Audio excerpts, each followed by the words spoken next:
दास निवेदन करेगा। एक सुरेश चौधरी जी हैं। भगत जी, मेरी कुछ शंकाएं हैं सृष्टि रचना को लेकर। जैसे कि सतलोक एक अमरलोक है, वहाँ कोई गलती होती नहीं है। फिर किसी की बुरी नज़र, किसी की गलत सोच, माया, ये सब चीज़ें नहीं हैं। यानी त्रिगुण सत्ता नहीं है, त्रिगुण सत्ता नहीं है। ज्योति निरंजन के मन में लोभ, काम, वासना, अहंकार, ये सब चीज़ें क्यों आई? अगर काल निरंजन गलत है तो सभी को इतनी इतनी सज़ा क्यों? सिर्फ हमने उसके साथ जाने का स्वीकार किया तो ही इतनी सज़ा क्यों? रोज़ 1 लाख मानव शरीर खाने की सज़ा उसे क्यों? उसे भूख की क्यों रख सकते?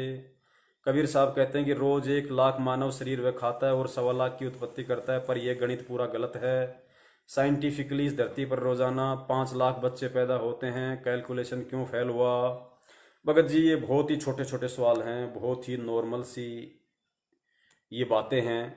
हो सकता है आपकी समझ में ना आई यूँ सृष्टि रचना को ढंग से ना पढ़ पाने के कारण, और गुरुदेव ने हमें जो एग्जाम्पल बताए उस आधार से हो सकता है आपकी समझ में ना आई हो ये चीज़ें। तो ये चीज़ें निराधार नहीं हैं। गुरुदेव ने जो बता दिया वो सत्य है। उसको दुनिया का कोई भी साइंस या साइंटिस्ट या दुनिया का कोई भी धर्मगुरु उन चीज़ों को 100 पन में भी नहीं काट सकता, क्योंकि दुनिया का सबसे बड़ा साइंटिस्ट, दुनिया का सबसे बड़ा राजा, महाराजा, शहंशाह यही है और कोई नहीं है। इससे बड़ा कोई गणितज्ञ नहीं है, इससे बड़ा कोई साइंटिस्ट नहीं है। ये आपने बहुत छोटी छोटी बातें की हैं भगत जी। आज हमारे पास इतना समय नहीं है, परमेश्वर दया करेंगे तो अगले शनिवार और संडे को बिल्कुल जहां तक परमेश्वर ने दास को सद्बुद्धि दी है 101% सबूतों सहित आप जी को समझाएंगे, समझ में भी आएगा। देखो भगत जी, ये काल का जो लोक है, 21 ब्रह्मांड जो हैं, ये क्या हैं? ये सतलोक की जीरोक्स कॉपी है। इस चीज को ध्यान देना आप। ये सतलोक की 2 कॉपी है, जीरोक्स कॉपी है सतलोक की। यहां सब कुछ वही है।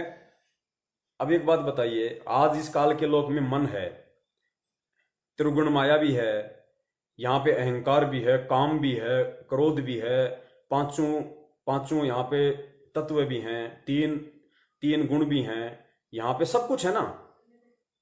इस काल लोक में जो जो आप ये बुरी चीजें मानते हो, माया माया है या माया से संबंधित है, जो जो आपने नाम गिनाए, ये सारी चीजें हैं यहाँ पे। इसमें कोई दो राय नहीं है। तो ये सारी चीजें आई कहां से भगत जी? 21 ब्रह्मांड बने कहां से? 21 ब्रह्मांड बनाए किसने? ये 21 ब्रह्मांड पहले कहां थे? यहाँ का राजा काल कहां था? ये माया दुर्गा कहां थी? ये सब सतलोक में थे। तो दैट्स मीन ये सारी चीजें सतलोक में हैं, क्योंकि सतलोक की ये 21 ब्रह्मांड एक जीरोक्स कॉपी है, 2 कॉपी है। ये सारी चीजें सतलोक में हैं, लेकिन इनका वहां प्रभाव क्यों नहीं है? क्योंकि इस 21 ब्रह्मांड का जो रचना हुई है वो काल भगवान ने 3 बार तप किया था। एक बार 70 युग, फिर 70 युग, फिर 64 युग, जैसा गुरुदेव ने बताया। तीनों बार इसको क्या मिला? एक बार इसको 3 गुण मिले, फिर इसको 5 तत्व मिले, फिर इसको कुरम से वहां जाके और सामग्री मिली, आत्माएं वगैरह। तो भगत जी, इसको कहां से मिली ये चीजें? परमात्मा ने सतलोक से तो दिया ना इसको। तीन गुण और 5 तत्व है, और 3 गुण 5 तत्वों से मिलके पूरा 21 ब्रह्मांड बना हुआ है। ये सारी चीजें उसी की पैदाइश है। तो ये सारी चीजें सतलोक में हैं भगत जी, लेकिन सतलोक में इन चीजों का प्रभाव नहीं है। ये चीजें निष्क्रिय हैं। जैसे यहां एक व्यक्ति के मन में कितनी काम वासना होती है, एक व्यक्ति के मन में कितना क्रोध, कितना गुस्सा, कितना अहंकार, कितनी सद्भावना, कितनी दुर्भावना होती है ना। सतलोक में इसका बिल्कुल उल्टा है। ये सारी चीजें हैं वहां पे भगत जी। सृष्टि रचना की सामग्री काल भगवान कहां से लेके आया सतलोक में? परमात्मा ने क्या कहा कि भाई अपने बड़े भाई कूरम के पास जाओ। कूरम के पास में ये सारी चीजें सुरक्षित हैं। आप कूरम से जाके ये सारी जो ये सृष्टि रचना का जो सामान है वो आप कूरम से जाके ले लो। वो कूरम के पास गया। कूरम ने कहां से दिया? मुकुट में से दिया ना भगत जी। परमात्मा ने क्या बताया? ये सारी चीजें कूरम के मुकुट में थी, लेकिन ये डीएक्टिवेट थी। जैसे बॉम्ब होता है, bomb Bhagat ji Indian army के पास भी है, बॉम्ब इंडियन आर्मी के पास भी है, मिसाइलें इंडियन आर्मी के पास भी हैं, लेकिन वो बनी हुई हैं किसी विशेष मकसद के लिए, वो डीएक्टिवेट हैं। यदि कोई नालायक अपनी नालायकी से उसको एक्टिवेट कर देगा तो वो बनाने वाले को भी खत्म कर देगा। वो बम फटेगा, वो बम किसी का सगा नहीं है, वो बनाने वाले को भी मार देगा। तो इसी प्रकार कूरम के मुकुट में ये सारी सृष्टि रचना की सामग्री, ये पांचों तत्व, तीन गुण, ये सारे जो थे ये कूरम के मुकुट में थे, ये डीएक्टिवेट थे भगत जी। इसने जानबूझ के अपनी नालायकी से इसने एक्टिवेट किया उसको, और इस काल भगवान को और अक्षर पुरुष को परमात्मा ने इस सतलोक से बाहर निकालना ही निकालना था। क्योंकि परमेश्वर ने केवल 16 आप ध्यान देना भगत जी, सृष्टि रचना इसीलिए परमात्मा कहते हैं कि जिसको सृष्टि रचना समझ में आ गई वो जिंदगी में कभी मार नहीं खाएगा। परमात्मा ने सतलोक में 17 शब्दों की उत्पत्ति की थी, मात्र 17 शब्दों की, और वो 17 शब्द उसके वही हैं। 16 शब्दों से परमात्मा ने 16 पुत्रों की उत्पत्ति की, वही हैं। एक शब्द से परमात्मा ने सारे फिर वो दीप रचे, सारा वहां पे सतलोक में जो भी थी मालिक ने रचना की। भगत जी, काल भगवान की रचना सतलोक में किसने की? परमात्मा ने। क्यों की? किस रीजन से की?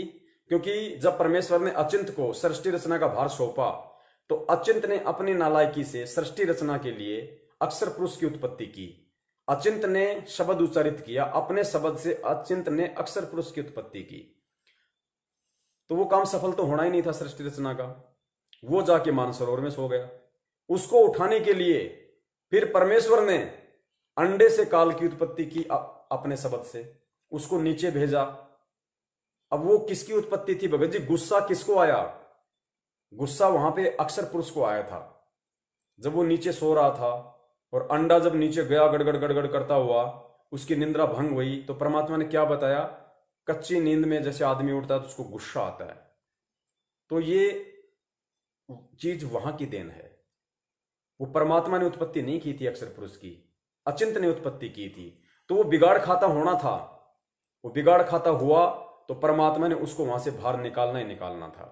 अक्षर पुरुष के संपर्क में आया काल भगवान। काल भगवान के मन में फिर दुर्भावना आई। अब भगत जी आप कहोगे कि ये वहां पे मन तो है नहीं, तो मन में दुर्भावना क्यों आ गई? भगत जी वहां पे दुर्भावना भी है, वहां पे सद्भावना भी है। किस प्रकार है? फिर आप कहोगे परमात्मा ने कंट्रोल क्यों नहीं किया? ये आपके शब्दों में शब्द निकलेंगे, तो इसको स्वयं ही समझना पड़ेगा। सृष्टि रचना को आप स्वयं अपने आप को शांत कर सकते हो। मैंने क्या कहा कि ये 21 ब्रह्मांड उसकी 2 कॉपी है। आज आप भारतीय संविधान को देख लीजिए। भारतीय संविधान में प्रत्येक नागरिक को स्वतंत्रता है कि नहीं है? भारतीय संविधान में प्रत्येक नागरिक को स्वतंत्रता का अधिकार है। हर आदमी अपना विचार व्यक्त कर सकता है, वो कोई भी कर्म कर सकता है, लेकिन उस कर्म के करने के बाद सरकार ने जो दंड विधान लागू कर रखा है उस कर्म के लिए वो भी उसको भोगना पड़ेगा। इसी प्रकार सतलोक में प्रत्येक आत्मा को परमात्मा ने स्वतंत्र रखा हुआ है। किसी आत्मा पे परमात्मा ने कोई बंदिश, कोई बाउंडेशन नहीं लगा रखा। सब स्वतंत्र थे।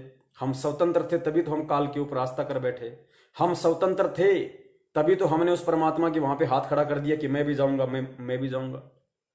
हम स्वतंत्र थे तभी परमात्मा ने हमें रोका नहीं और हमें वहां से नीचे डाला। तो ठीक वो जीरोक्स कॉपी यहां का संविधान बना हुआ है, भारतीय संविधान। यहां पे भी स्वतंत्रता है और कर्मों का भोग सबको भोगना पड़ता है। गीता जी भी यही कहती है।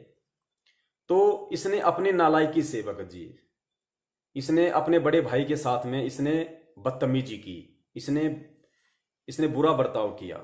तो भगत जी जब यहां पे कोई किसी के साथ बदतमीजी करता है, क्योंकि हमने यहां के उदाहरणों से सारी चीजें हमने समझनी पड़ेंगी। तो भगत जी जब यहां पे दंड लागू है उन बातों का, यदि आप किसी की बेइज्जती करते हो, किसी की निंदा करते हो व्यर्थ में, तो यहां पे जब दंड विधान है तो वहां क्या दंड विधान नहीं होगा?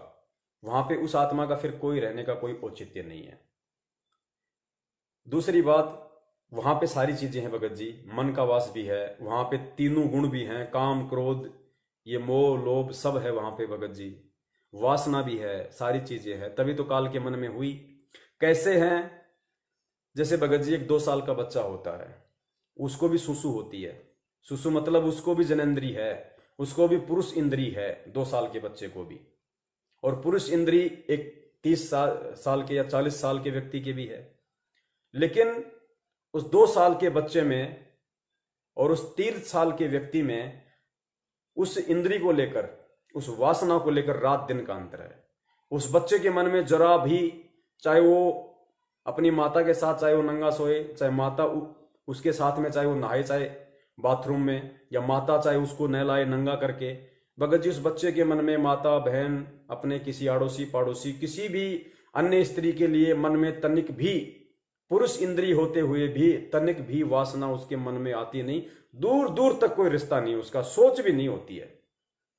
और एक 30 साल का व्यक्ति अनजाने में किसी को भी देख के अपने मन में किसी भी तरह के गलत विचार पैदा कर लेता है। तो ये अंतर है भगत जी वहां पे एक्टिव और डीएक्टिवेट का। काल ने अपनी गलती से अपनी स्वतंत्रता के अधिकार का नाजायज फायदा उठाते हुए उसने उस चीज को डीएक्टिवेट कर डाला जबरन, क्योंकि कूरम उस समय परमात्मा के ध्यान में मग्न था, अपनी साधना में मग्न था। काल ने उसको आवाज दी, वो नहीं उठा, तो गुरुदेव ने बताया कि काल को धैर्य नहीं रहा, काल को शांति नहीं रही। काल ने जबरन गुस्से में आकर उसका मुकुट हिला डाला, और जैसे ही मुकुट हिलाया तो उसमें से वो सारी चीजें ऑटोमेटिक निकल गई, क्योंकि विधान था परमात्मा का। उसको परमात्मा ने सतलोक से बाहर करना ही करना था, और उन आत्माओं को भी बाहर करना था जो उस काल पे आस्था लगा बैठी थी, क्योंकि स्वतंत्र सब है भगत जी। अगर यहां हम स्वतंत्र हैं तो वहां भी स्वतंत्र हैं, ध्यान रखना इस बात का। तो इसने अपनी नालायकी से इसने उन पांचों तत्व 3 गुणों को एक्टिव कर लिया, और जैसे ही इसने एक्टिव किया तुरंत वो चीजें उसी के ऊपर लागू हो गई। वो वासना भी उसके अंदर समाहित हो गई, वो लोभ, लालच, स्वार्थ, छल, कपट, सारी चीजें उसने अपनी, क्योंकि मुकुट केवल उसने हिलाया था, मैंने नहीं हिलाया, और आत्माओं ने नहीं हिलाया। तो वो हिलाते ही, अब भगत जी उस समय गुस्सा तो उसको भी आया था, कूरम को भी आया था, लेकिन उसके गुस्से में रात दिन का अंतर था। उसकी सोच कुछ और थी, उसकी सोच कुछ और थी। तो उसने परमात्मा से ध्यान लगाया, तो परमात्मा ने कहा कि बेटा छोटा भाई है, उस नालायक के पीछे नहीं होना, तू शांत रह, छोटा गलती करता है, बड़ा समय किया करता है। तो कूरम चुप हो गया परमात्मा का आदेश मानकर। काल को सुख शांति नहीं थी, तो परमेश्वर ने कहा कि बेटा जिस प्रकार उसने अपने धैर्य का परिचय नहीं दिया, उसने विवेक का परिचय नहीं दिया, उसने जल्दबाजी की, उस नालायक के लोक में हमेशा ऐसा ही हड़कंप मचा रहेगा। उसके लोक में किसी को धैर्य, संतोष, विवेक, किसी को भी सुख शांति नहीं रहेगी, जैसी आज इसको नहीं रही। तो सब कुछ वही तो हो रहा है यहाँ पे भगत जी। घर में माता बहनें चूल्हे में आग लगाती हैं, गैस से खाना बनाती हैं, उस खाने का, उस गैस का, उस चीज का आप सदुपयोग करोगे तो आपको वो फायदा देगी, लाभ देगी, और आप उस पर अपना हाथ रख दोगे तो आपको जलाएगी। बिजली हमें सारे लाभ दे रही है, कूलर चला रही है, पंखे चला रही है, हीटर चला रही है, एसी चला रही है, बल्ब जला रही है। अब हम बिजली के तार के हाथ लगाएंगे तो वो मार भी देगी। तो इसने वही किया, इसने सतलोक में परमात्मा के द्वारा आत्माओं को जो स्वतंत्रता का अधिकार दिया हुआ उसका नाजायज फायदा उठाया, और इसने जल्दबाजी करके बिजली को हाथ लगाया। इसने मनमाना वहां पे आचरण शुरू किया। अब दूसरी बात आप कहेंगे फिर सतलोक में ये सब है क्यों भाई, ये परमात्मा ने रखने नहीं थे वहां पे। भगत जी इसका भी रीजन है, क्योंकि सतलोक भक्ति की अंतिम उपलब्धि नहीं है, सतलोक अंतिम मोक्ष नहीं है। ये बहुत बड़ा गहरा एक रीजन है भगत जी, इतनी जल्दी आप समझ नहीं पाओगे जब तक आप सृष्टि रचना को बार बार नहीं समझोगे। क्योंकि परमेश्वर ने सतलोक से ऊपर 3 लोक और बताए, तो सतलोक अंतिम उपलब्धि नहीं है। लेकिन सतलोक से नीचे जितने लोक हैं, चाहे अक्षर पुरुष का लोक हो, चाहे 21 ब्रह्मांड का हो, चाहे नीचे चाहे पाताल लोक हो, सतलोक से नीचे जितने भी लोक हैं, जहां जहां सृष्टि है, उन सबसे उत्तम सतलोक है। सतलोक में जाने के बाद फिर कर्म दंड ये इस तरह की बातें नहीं है। सतलोक में जाने के बाद यदि आप आज जो ठोकर खा के जा रहे हो, ये लोग गलती नहीं करेंगे दोबारा, क्योंकि इन्हें स्मरण रहेगा इस चीज का। तो सतलोक में जाने के बाद जैसा गुरु जी ने बताया, वहां पे कोई काम नहीं, कोई धंधा नहीं, कोई रोग नहीं, तेज पुंज का शरीर है, आराम से घूमना फिरना, खाना, परमात्मा की भक्ति करना, कोई मरना नहीं, कोई टेंशन नहीं, कोई चिंता नहीं, कोई वो सिस्टम नहीं, वो सत्य है सारी चीजें। ये बहुत ही पुरानी कहानी है भगत जी। इसकी गिनती भी अगर आप 100 साल तक, अगर आप 1 लाख से भी स्टार्ट करोगे, 1 लाख, 2 लाख, 3 लाख, 4 लाख, तो भी 100 साल में क्या 1000 साल में आप काउंटिंग नहीं कर पाओगे, इतने युग पहले सृष्टि रची गई थी। तो ये बहुत लंबी कहानी है। दूसरी बात, परमेश्वर कहते हैं कि अविगत की गति को कोई नहीं जान सकता, कि वास्तव में इसके पीछे का मेन रीजन क्या है। ये दास केवल उतना ही बता सकता है जितना परमेश्वर ने दास को सद्बुद्धि दी है, जितना मुझे लगता है सृष्टि रचना के आधार से। तो उस आधार से सिस्टम भगत जी ये है। अब आपका एक सवाल था इसमें कि भाई परमात्मा की उत्पत्ति किसने की, तो भगत जी ये तो बिल्कुल ही बेबुनियाद सवाल है। इस सवाल की तो आप ना करो तो ही अच्छा है, क्योंकि परमात्मा की उत्पत्ति कर्ता का जिसे मालूम पड़ जाएगा वो तो परमात्मा से बड़ा हो गया फिर। और यदि आपको परमात्मा का उत्पत्ति कर्ता का किसी ने एंड बैंड करके मालूम भी कर दिया कि भाई वो है, फिर आप उस उत्पत्ति कर्ता के विषय में जानने के लिए जिज्ञासु हो जाओगे कि फिर उस भगवान की उत्पत्ति करने वाले का उत्पत्ति कर्ता कौन है। तो वो तो आगे से आगे बढ़ते रहो, फिर इन चीजों का कोई औचित्य नहीं है भगत जी। जितना गुरुदेव ने बता दिया, मैं आपको पहले भी कहा था और मैं बार बार कहता हूं इन चीजों को, और गुरुदेव भी ये कहते हैं कि यदि भक्ति मार्ग को समझना है तो आपको सबसे पहले शास्त्रों को आधार बनाना पड़ेगा, क्योंकि शास्त्रों के बिना सतगुरु पहचान में नहीं आएगा। इसलिए शास्त्रों को गहनता से समझना पड़ना जरूरी है, फिर तुम्हें सतगुरु समझ में आ गया। और जिस दिन आपको सतगुरु समझ में आ गया कि मेरा जो सतगुरु है, मेरा जो गुरु है वो सच्चा है, पक्का है, भगवान है, उसके बाद शास्त्रों को, जैसे ये कोर्ट कचहरी वाले लाल कपड़े में फाइलों को बांध के ऐसे पटक के रखते हैं ना, उन शास्त्रों को आप जी एक जगह रख दो, फिर वो शास्त्र पढ़ने की आवश्यकता नहीं फिर आपको।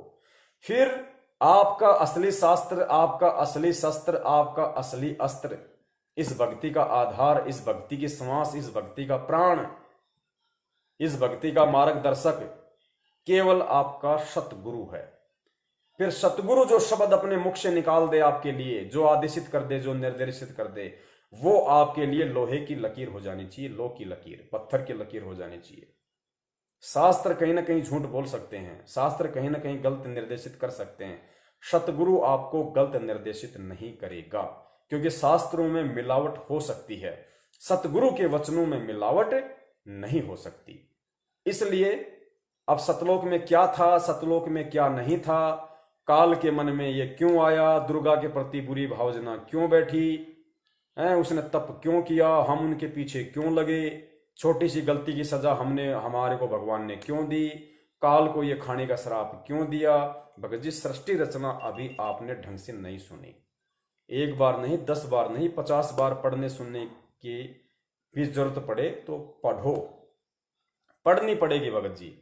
यदि आप सतगुरु की शरण में अभी तक नहीं आए हैं, मैं आप सुरेश चौधरी जी से निवेदन करूंगा, यदि आप अभी केवल सत्संग सुन रहे हैं और संत रामपाल जी महाराज जी की शरण में नहीं आए हैं, तो मैं आप जी से निवेदन करूंगा, आप जी और गहनता से सत्संग सुनिए, जल्दबाजी में नाम दीक्षा ना लें, आप जी खूब सुनिए सत्संग, सृष्टि रचना सुनिए। जो भी शंका हो मन में, सत्संगों से ही निकलेगी। इस दास के कहने से भी आपकी शंका नहीं निकलेगी भगत जी। दास तो केवल उन भाइयों के लिए एक माध्यम है जिनको मैनेजमेंट ने भ्रमित कर रखा है, लेकिन जो अभी शास्त्रों से ही भ्रमित हैं, जिनको अभी इन चीजों की जानकारी नहीं कि भक्ति क्या है, भगवान क्या है, उनको तो सतगुरु का सत्संग और सृष्टि रचना ही समाधान देगी। तो अभी वो सुनिए आप। और यदि आपने सतगुरुदेव जी से नाम दीक्षा ले ली है और उसके बाद यदि आप ये विचार व्यक्त कर रहे हैं, तो भगत जी आप परमात्मा से दूर हैं, आप परमात्मा से दूर हैं भगत जी। क्योंकि ये गुरु जी का विधान है कि नाम लेने से पहले भैया पहले ज्ञान को आधार बनाओ, सत्संगों को आधार बनाओ। नाम दीक्षा लेने के बाद आप, मतलब नाम दीक्षा से पहले आप ब्लाइंड फेथ मत हो, अंधविश्वास मत करो गुरु पे, भक्ति पे। आंखें खोल के हर चीज का समाधान निकालो। ये शंकाएं आपको पहले निकालनी थी सारी, किसी भी प्रकार की कोई जल्दबाजी नहीं। गुरु नहीं कहता कि तुम जल्दबाजी में नाम लो, गुरु कहता है मैं यही हूं, मैं कहीं भगने के लिए नहीं आया, सबको समझाने के लिए आया हूं, जो जाने की इच्छा होगी उसको ले जाने के लिए आया हूं, तुम्हारे से पहले मैं नहीं जाने वाला। तो यदि आपने नाम दीक्षा लेने के बाद आपके मन में ये शंका है, तो भगत जी आपको अवश्य अपनी इस नादानी के लिए, अपनी इस भूल के लिए सतगुरुदेव जी से दंडवत प्रणाम करके भगत जी बार बार क्षमा याचना मांगनी चाहिए। क्योंकि सतगुरु के वचन अटल हैं भगत जी, हम नहीं समझ सकते। गुरुदेव ने सत्संग में बताया ना, बाप के जेब में पेन होता है, बच्चा बोलेगा पापा ये क्या है, पापा बोलेगा पेन है, पेन है, पेन है भाई, पेन है। वो समझ नहीं पा रहा भगत जी, उसको समझने के लिए थोड़ा और तैयार होना पड़ेगा, थोड़ी और उम्र में परिपक्वता लानी पड़ेगी, और एक समय वो ऐसा होगा फिर उसको बाप से पूछने की जरूरत नहीं पड़ेगी पापा जेब में क्या है। पापा बोलेगा बेटा जरा पेन लेके आना, तुरंत दौड़ के लिए आएगा। वो ये नहीं कहेगा ए। वो 20 साल का 10 साल का होने के बाद भी ए करेगा, तो फिर पूरी जिंदगी वो ए करता रहेगा फिर। तो भगत जी ये कुछ चीजें ऐसी हैं जिनको हमें भी इतनी गहराई में नहीं जाना चाहिए, कोई मतलब नहीं है। क्योंकि देखो हमें भूख है और हमें पता है कि हमारी भूख और प्यास पानी और चपाती से मिटेगी, तो भगत जी हमें चुपचाप को खा लेनी चाहिए। हमें उसमें तर्क वितर्क नहीं करना चाहिए खाने से पहले कि ये गेहूं की बनी है, बाजरे की बनी है, बाजरा क्यों डला, दोनों चीजों को मिक्स क्यों किया, ये बाजरा इतना मोटा क्यों पिसा हुआ है, ये गेहूं कहाँ का है, मध्य प्रदेश का है या पंजाब का है, ये गेहूं, इस गेहूं में 7 पानी दिए फिर 6 पानी दिए। तो हमें इन चीजों से कोई मतलब नहीं भैया, खाने को मिल रहा है, अपनी भूख शांत करो, चुपचाप बैठो। तो सृष्टि रचना में इस तरह की मीन में एक भगत जी हमें नहीं निकालनी, क्योंकि सृष्टि रचना अगर समझ में आ जाए तो जीवन को पूरा, इंसान को पूरा भक्ति मार्ग समझ में आ जाता भगत जी। और सबसे बड़ी चीज, सबसे बड़ी बाधा यही है कि जीव सृष्टि रचना ही नहीं समझ पाता। आज 70% भगत जो भ्रमित हैं मैनेजमेंट के पीछे, वो क्यों भ्रमित हैं? सिर्फ और सिर्फ सृष्टि रचना ना समझ पाने के कारण। क्योंकि सृष्टि रचना पूरी भक्ति का विधान है, संविधान है। आप जो गलतियां करने जा रहे हो वो आईना है, दर्पण है, इसीलिए लोग भ्रमित हो रहे हैं। अरे हमने सतलोक में ये राजनीति शुरू की, ये घटिया कर्म शुरू किए, इन एक दूसरे के प्रति हमने समर्पण भाव कर दिया। जैसे यहाँ पे अब राजनीति वालों को समर्थन दे रहे हैं, उनको दे रहे हैं, तो सतलोक में भी थी सबसे बड़ा राजनीतिबाज, सबसे बड़ा आरक्षणबाज, सबसे बड़ा सामाजिक संगठन ये काल भगवान ही तो था, जिसको हमने समर्थन दे दिया। वो एक टांग पे खड़ा होकर डांस कर रहा था, मनमाना काम कर रहा था, हमने इसको समर्थन दे दिया। अरे वाह भाई, अरे 70 युग तक एक पैर पे, भाई वाह कमाल है भाई, हैं, आसक्ता व्यक्त कर दी। आज क्या कर रहे हैं? ये राजनीति, ये नेता, ये सामाजिक संगठन, ये गैंगस्टर, ये क्या है? ये काल हैं। और इन काल के धरनों में हमने इनका समर्थन कर दिया मैनेजमेंट के कहने पे। तो कहां समझी हमने सृष्टि रचना? अगर सृष्टि रचना समझ जाते कि हम लोग कैसे धोखा खाते हैं। अरे सतलोक में भी हमें उस परमात्मा के छोटे बेटे ने धोखा दिया, काल ने धोखा दिया ना। काल के पीछे तो लग के हम यहां आ गए, और यहां भी उस परमात्मा के ही परिवार वालों के पीछे लग रहे हैं, उन्हीं के भाई के पीछे, उन्हीं की औरत के पीछे, उन्हीं के बच्चों के पीछे हम लग रहे हैं। जैसा वो कह रहे हैं वैसा हम कर रहे हैं। अरे वो लैट्रिन खाएंगे तो क्या आप भी खाओगे? फिर क्यों परमात्मा ने सृष्टि रचना सच्चाई? भाई ये 2 कॉपी है, चाहे भक्ति की हो, चाहे एग्जाम्पल की हो, कुछ भी हो। सतलोक की जीरोक्स कॉपी है ये पृथ्वी लोक। यहां पे वही कर्म होंगे जो सतलोक में हैं, लेकिन वहां पे शुद्ध हैं, सात्विक हैं, और यहां पे उनमें गोबर भरा हुआ है। और सतलोक में ये जो सारी चीजें हैं, ये परमेश्वर की जो रचना है भगत जी, सतलोक अंतिम उपलब्धि नहीं है इस जीवात्मा की। सतलोक में भी एक तत्व का शरीर है जिसको नूरी शरीर कहते हैं, जबकि आत्मा के ऊपर कोई शरीर नहीं होना चाहिए। शुद्ध आत्मा उस समय होगी। आत्मा का अंतिम आत्म कल्याण, आत्मा का अंतिम मोक्ष सिर्फ अनामी लोक में जाने के बाद है, सिर्फ अनामी लोक में जाने के बाद। क्योंकि परमेश्वर की वाणी है ना कि लोक अनामी जावेगी वहां को न मिलन चुबारे, कि जब तू अनामी लोक में चली जाएगी। क्योंकि सतलोक में भी तो हमें सारनाम की भक्ति करनी है भाई, सतलोक में भी तो सारनाम की भक्ति करनी होती है। हम आए तब परमेश्वर ने हमें सारनाम नहीं बताया था, और क्या कहा कि बेटा इसको भूलना मत, अगर सारनाम को याद रखोगे तो मैं तुम्हें काल से छुड़ा लाऊंगा। इसने सबसे पहले सारनाम बुलवाया। तो गुरुदेव ने कहा कि सतलोक में भी सारनाम की भक्ति करनी है, लेकिन उसका आनंद अलग है, उसका सिस्टम अलग है। फिर ऊपर के लोकों की यात्रा का फिर सिस्टम है। जैसे यहां से हम ऊपर जा रहे हैं ना, अधिक सुख प्राप्त करने के लिए, लंबे समय तक रहने के लिए, निरोग रहने के लिए, निश्चिंत रहने के लिए, ऐसे ही सतलोक से ऊपर फिर अनामी लोकों की यात्रा है, जहां पे संत रामपाल जी महाराज जी जा चुके हैं, जहां पे संत रामपाल जी महाराज जी की वो आत्मा जा चुकी है कि लोक अनामी जावेगी वहां कोन्या मिले चौबारे। यानी सतलोक, उस अनामी लोक में कोन्या मिले चौबारे। चौबारे का मतलब महल, मकान, रचना, कंस्ट्रक्शन।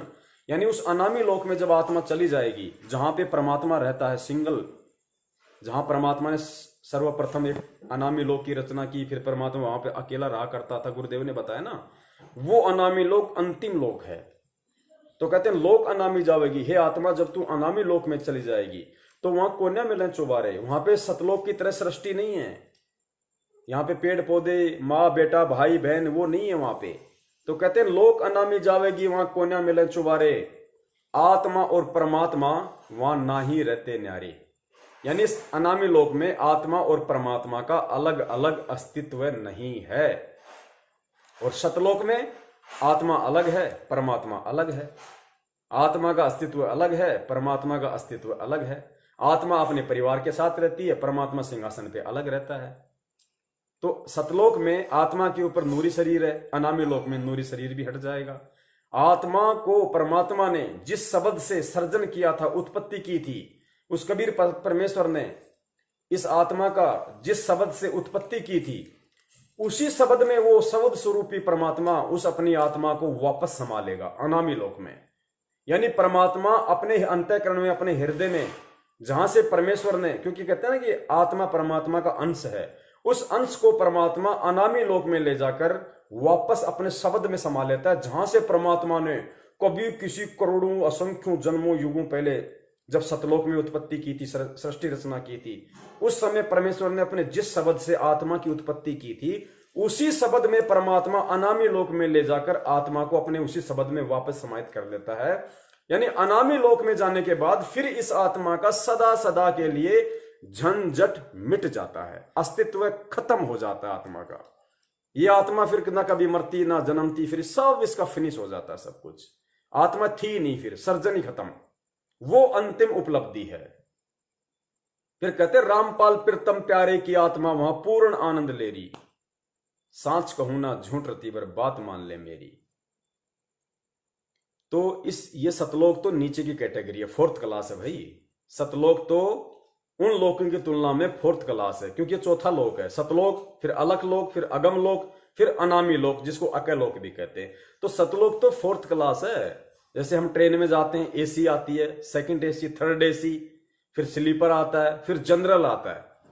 तो इसी प्रकार भैया सतलोक तो उन लोगों की तुलना में जनरल लोक है, जनरल। लेकिन वो जनरल जो ट्रेवलिंग है, जो यात्रा है, जो डिब्बा है, जो डब्बा है, वो उन लोगों से लाख गुना अच्छा है जो लोग पैदल यात्रा करते हैं जंगलों के रास्तों से, उबड़ खाबड़ रास्तों से, दुखी होके, परेशान होके।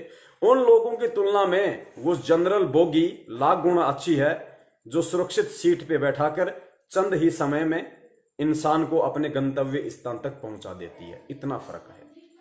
तो इन लोगों की तुलना में 21 ब्रह्मांड और अक्षर पुरुष के लोगों की तुलना में सतलोक समझो ट्रेन है, और ये गधा गाड़ी में बैठ के धक्के खा रहे हैं। नीचे के लोग है गधा गाड़ी, वो है ट्रेन। इतना अंतर है। उसके बाद आपकी मर्जी। सतलोक जाने के बाद गुरुदेव कहते हैं आपकी मर्जी, आप आना चाहो वहां से आ जाओ, गलती करोगे आ जाओगे भैया। परमात्मा का सीधा सा विधान है। गलत, क्योंकि आत्मा को तो परमात्मा बांध के रखता ही नहीं, वही स्वतंत्रता है। अगर तुम्हें ठोकर खा के समझ में आ गया हो तो सतलोक में टिकना, अगर फिर गलती कर दोगे तो भैया नीचे पट के जाओगे। ये परमेश्वर ने कहा है, सत्य है। तो सतलोक इस तरीके से है भगत जी। अब एक तो पुलिस में कोई कांस्टेबल है और एक पुलिस में कोई डीजी है, तो है वो भी पुलिस डिपार्टमेंट में और वो कांस्टेबल भी पुलिस डिपार्टमेंट में ही है, लेकिन उनकी तनख्वाह में, उनकी सुख सुविधाओं में, उनके घूमने फिरने में, उनकी ड्यूटी करने में कितना अंतर है भगत जी? रात दिन का अंतर है। महकमा एक ही, वो भी पुलिस में, वो भी पुलिस में, लेकिन पोस्ट में कितना अंतर है, सुख सुविधाओं में कितना अंतर है। ठीक इसी प्रकार भगत जी अक्षर पुरुष का लोक और 21 ब्रह्मांड ये काल का लोक, यह है कांस्टेबल, और सतलोक है DG director general of police. और ऊपर के लोग भगत जी फिर आ गए आपके मुख्यमंत्री, अगम। फिर जो सतलोक से ऊपर जो अलख लोग है वो है आपका मुख्यमंत्री। तो डीजी से कितने अच्छे सुख सुविधा मुख्यमंत्री को मिलती हैं, एक स्टेट का राजा हो गया। फिर मुख्यमंत्री से ऊपर है प्रधानमंत्री, तो अलख लोक से ऊपर अगम लोक है प्रधानमंत्री। प्रधानमंत्री वो पूरे देश का राजा, लेकिन फिर भी वो देश का प्रथम नागरिक तो कौन रहता है? राष्ट्रपति रहता है भाई।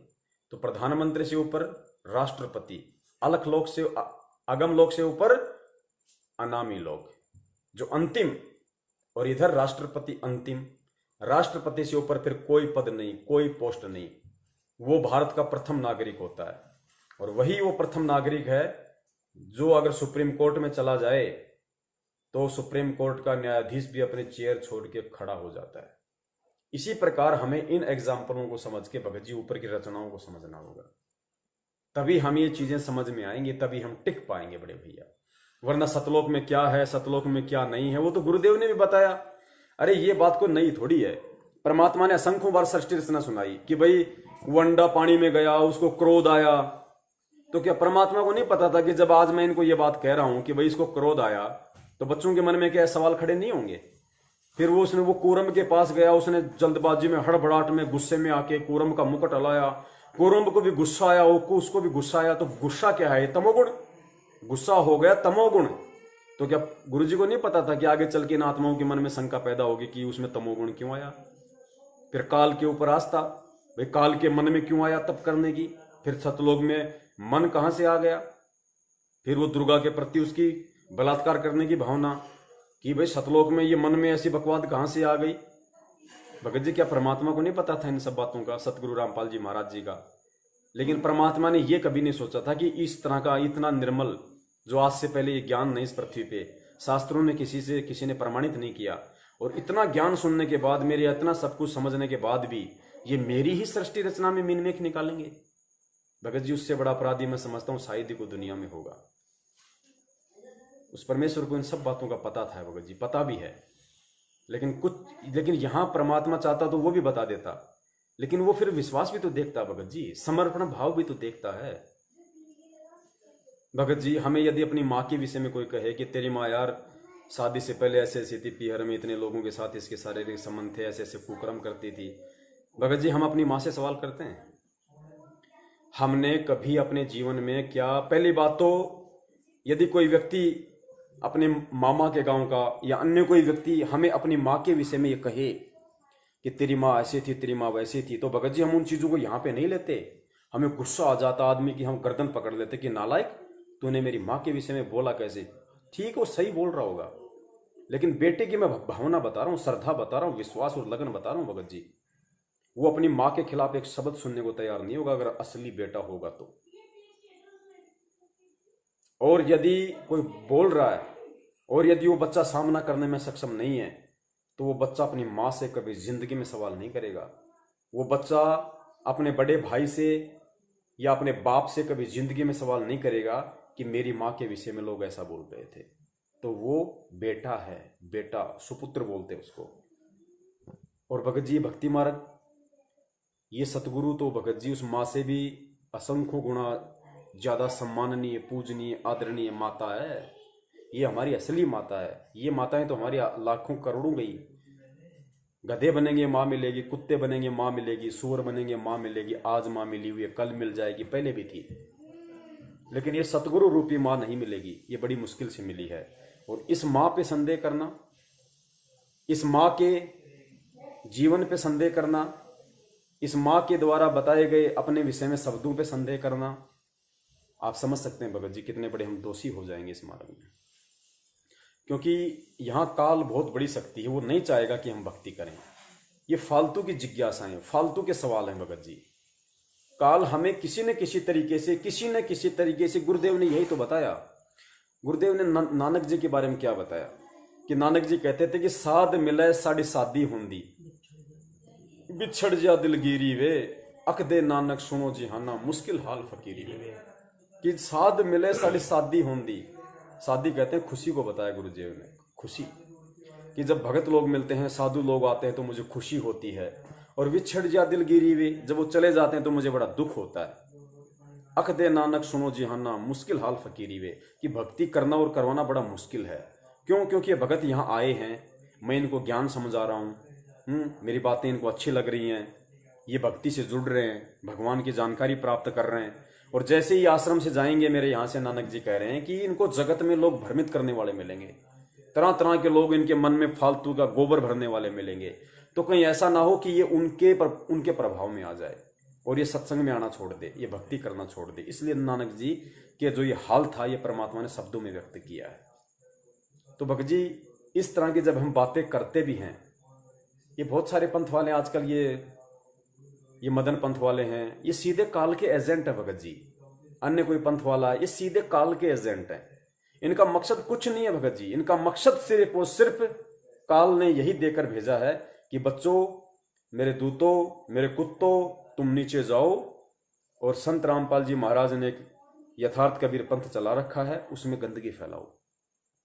किसी भी तरीके से उन आत्माओं को मन में शंका पैदा करो, भ्रमणाएं पैदा करो, किसी भी पॉइंट को उठा के। और हम भगत जी नादान हैं, हमारे अंदर फिर इतनी बुद्धि कहाँ। हमें कोई एक बोल देता तो हम उसके दो सुनने को और तैयार रहते हैं। भगत जी ऐसा नहीं होना चाहिए। ये हमारी असली माँ है, हमारा असली बाप है, हमारा असली भाई है।